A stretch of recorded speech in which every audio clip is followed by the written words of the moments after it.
Hey guys, Johnny Eric here. Check this out. I want to tell a quick story. So I had a gentleman come in 45 days ago or so. He says, hey, I'm in town. I'm shooting a movie in Mexico and I need $1 million in your prop cash. I said, sure, no problem. Come on down. He comes in, pays cash. He says, you know what? I really don't want to be driving across the border with this. I said, okay, I get it. You mean to ship it? He said, sure. I said, all right, cool. I got your info. I said, I don't know how much it's going to cost, so excuse me. Once I know, I'll just send you an invoice and just pay the cost of shipping. You know, it's Mexico. It's right down the street. We're in Vegas. How long could it take? And what could go wrong? It's only, 500 miles. It's not like it's a big deal. You wouldn't think. So the next day, we pack it all up. We get it shipped out USPS. Thank God. Whew, money in the trash. Thank God I put insurance on it, because you never know, man. It's USPS. So I put insurance on it, called the guy up, said, here's your tracking number. He's stoked. He's like, yeah, we're good. Movie doesn't start for 2 weeks, or filming doesn't start for 2 weeks. I said, all right, cool. So week comes and goes. I'm not checking the tracking, because, it's USPS. They know what they're doing. They send millions of packages an hour. They know how to get to Mexico. They don't need MapQuest or Google Maps, do they, Corey? No. Or, they got this. You would think. He calls up the day before the movie. He's like, bro, the money still hasn't got here. I'm like, what? So I go check his tracking, and it says it went to LA, which is where I expected it to go. Then it went to San Diego. Okay, it's getting closer to Mexico. Then it went to Sweden. Sweden is not on the way to Mexico from LA as far as I know. I never made the trip, but hey.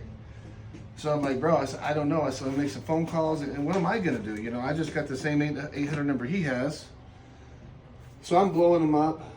Movie comes and goes. He's pissed. And I don't blame him. That's like getting your wedding dress after you got, already tied the knot. Went on your first date. She cheated on you. You broke up. You still haven't got the dress. You don't want that dress no more. So I'm not even mad at the guy, and he's being really cool about it. But what am I supposed to do? So we're checking tracking every day. Now it's become kind of a game. So 3 weeks goes by, 4 weeks goes by. It's been moving around Sweden for a couple of weeks. So I'm like, what the hell?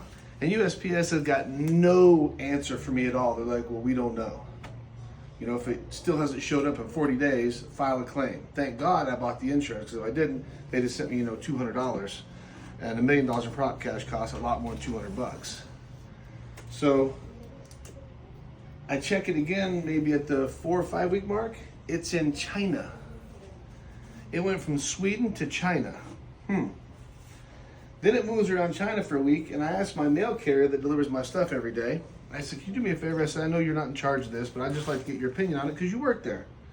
I show her the tracking, and she's like, what the? And she doesn't cuss, but she used the word.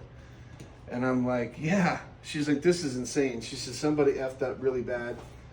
She called her supervisor, the local USPS here in Vegas, and they're like, well, print the tracking number out, or get it to me, I'm going to help you.